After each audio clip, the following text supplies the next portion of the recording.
Welcome to Mechanic. In this video I'm going to show you how to replace the engine air filter on a Volvo. This is a 2018 Volvo XC90, but the procedure will be similar for a lot of other models and years.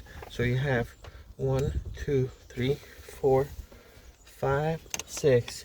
These are T25 Torx screws, so you need to get these loose first. So once you do that, all you have to do is just lift this up like so, pull out the old filter. Look at that. Now if you have a lot of debris down there, do vacuum them if you got leaves or things like that, and then take the new filter. Just make sure that it's seated properly, because otherwise this is not gonna seal correctly.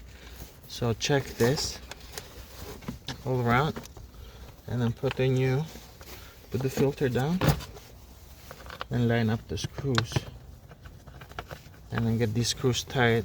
Remember, you got one back here, one back there, 1, 2, 3, 4, 5, 6. Get all these tight using a Torx 25, but make sure it's lined up correctly before you do close and tighten the bolts. And that's it. Thank you for watching Mechanic.